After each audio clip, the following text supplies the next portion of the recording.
The Boy Scouts of America, you may have heard about this, recently approved a resolution allowing gay adults to serve as employees and volunteers. Now, on July 27th, the Boy Scouts governing body will vote on the resolution, which, if approved, could mean a number of changes for the organization, including this. Let's take a look at the list. First up, eliminate the ban on openly gay or bisexual adults as scout leaders. Also up for a vote, allowing individual units to determine their own policy regarding the eligibility of openly gay or bisexual scoutmasters. And that is a great place now to bring in our roundtable. Please welcome in attorney Angela Giampolo, founder of PhillyGayLawyer.com. That's the website. Yes. And radio host and conservative strategist Jack Burkman. Thank you both for being here with us today. Thank you, guys. So, Angela, let's start with you, ladies first. Do you think this is a step in the right direction? Absolutely. I mean, you know, I've been a big sister in Big Brothers Big Sisters. I've been a big sister for many years, and similarly to the Scouts, you know, there are black people, there are Asians, there are, you know, Latinos, there are gay people, there are straight people, and part of being socialized in community and learning things like volunteering and how to survive out in the wilderness and doing all of that as a kid and coming of age for those gay little scouts to see themselves normalized in a gay scout master. It's just a pure reflection of what their life is going to be like as an adult. Jack, what do you think? Oh, my goodness. Oh, I can hear this. I think it's a sad day for the United States. I used to think we were Rome in the 3rd century. Now I think we're Rome in the 5th century. If this passes, I mean, I would encourage every parent in this country to get their son out of the Scouts, for God's sakes. And why? I mean, when you look at this, what a lot of people don't realize is if you Angela, I want to let Jack say what he wanted to say. If you let, you know, what a lot of people don't realize is if you look at studies, and these aren't right-wing studies, you can look at all these studies from left to right. It is a fact. This isn't my supposition. Homosexuals molest children at a rate from somewhere between 200 and 1,000% more than straight people. To even think with these facts on the table to allow them into something like the Boy Scouts as scout leaders is absurd. Angela, what do you think about the accusations that Jack's making? I spent all day researching this, in fact, thing.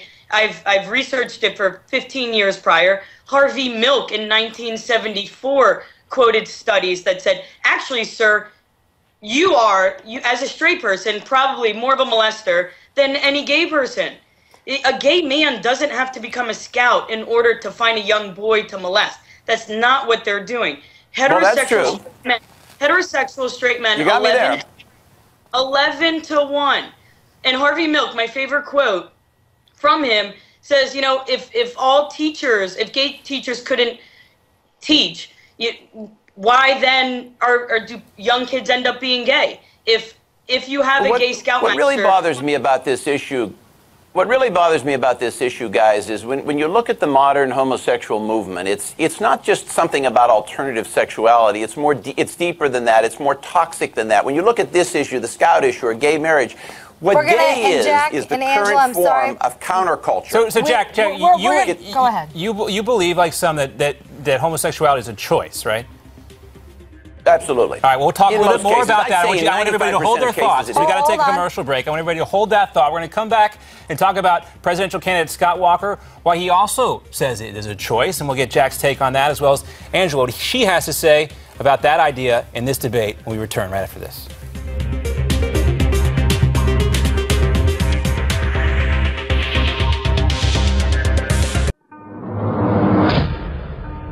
And we welcome you back to our roundtable discussion. With us again, attorney and LGBT activist Angela Giampolo and conservative strategist Jack Burkman. And before we get back into the conversation, guys, I wanted to bring up this issue of homosexuality and choice. Governor Scott Walker has tried to dance around the issue of gays in the Scouts and the choice of being gay. Here's what he had to say recently to CNN. For me, the reason why I didn't have a problem with it is I just think it pulls scouting into a whole larger political and cultural debate, as opposed to just saying scouting is about camping and citizenship and merit badges and service awards. But you're asking what should the policy be going forward? It should be left up to the leaders of the Scouts. All right, Angela, so not exactly a direct answer there from Walker, and he didn't say there's more danger for the Scouts themselves. He said it brings them into a whole different political conversation. Why don't you think he was more direct in his answer to the question? I mean, I don't really care about Scott Walker and his indirectness or non-directness. I really want to just talk about the choice of it all, right? So I choose tonight, actually, my girlfriend and I are going to have Mexican food. That's a choice, right? My preference. I'm sporty by preference. That's my lifestyle. But who I choose to have sex with and who I choose to partner with for the rest of my life, that's my orientation, like a compass. I'm oriented there. And the fact that Jack is really going to be so draconian, like he said, Roman 3rd century, 5th century, whatever Jack was saying. You know, 5th, thanks, Jack. You know, at the end of the day, 11-to-1 child molesters are heterosexuals. Let's just look at your pre. Well, here's the thing. When you look, first of all, family research, real quick, Jack. I can cite studies on the other side. Jack, hold on 1 second. Hold on 1 second. Let's let Angela finish. We'll let you weigh in right after she's done. Exactly, Jack. Sit down. So 11-to-1 heterosexuals are child molesters. They are humans, adults, men, with dysfunctional attachments to other adults who can't figure out, they haven't been in therapy, and then use either little girls or little boys, statistically there is no difference, to then work out their sexual proclivities with. So 11-to-1 heterosexual men, which, in my opinion, a lot of those are people that are regressed, that aren't comfortable being out, that aren't comfortable coming out and being gay men. But let's not let me just ask you this, though, real quick. When we talk about sexual orientation, you believe you were born that way, correct? Sit here and let Jack call gay people child molesters. This is 2015, people. Let's get with it. But let me ask you this, because he keeps going back to choice. I want to ask you directly, is being gay a choice, or were you born that way? I want to Lady Gaga. I mean, believe her and not me. Really, I choose to be discriminated against. I choose for my life to be difficult. I choose to not. She won't answer you, Miranda. You can keep asking. She's not going to answer you. Listen, let me jump in here, guys, because look, two of the biggest stories involving sexual abuse right now are Bill Cosby on women, also Josh Duggar involving his own sisters, which he both have in a roundabout way admitted their involvement in that. Jack, what do you say to those two stories? Just anecdotally part of this issue here, but it could play into what Angela is saying about 11-to-1, the ratio. You said it best. It's anecdotal, and I don't want to have an empirical debate here, but Angela's just plain wrong on the statistics. I can cite a family research council that shows that gays are 1,000% or more likely to molest children than straight people. I don't want to get into the empiricism of it, but she's just plain wrong. Here's the thing. I think a small percentage of people are biologically gay. I think the rest of it is environmentally driven. The real problem I have with the homosexual movement in this country and really around the world is that fundamentally it's predatory, and we've all seen this. When the movement sees a young man who's weak and when the movement sees a young man that's weak and troubled, they will try to turn him. And what they do is they go after the weak and they say, we're going to break you apart from your family, your friends, your community. We're going to tear you away. We're going to make you believe, the way the Chinese would convince somebody in a prison that you're gay. You're going to believe this. CNN and ABC News are going to aid us. This whole sick culture is going to aid us, and we're going to turn you into a gay person. Angela, let me ask you this. Did someone turn you? Yeah, it's fairy dust fell on me when I was 14, and all of a sudden I became gay. No, I've been gay. I've never even been with a man, Jack. Shocking. I've never had sex with a man. Why? Because I was born this way. I'm what you call a gold star lesbian.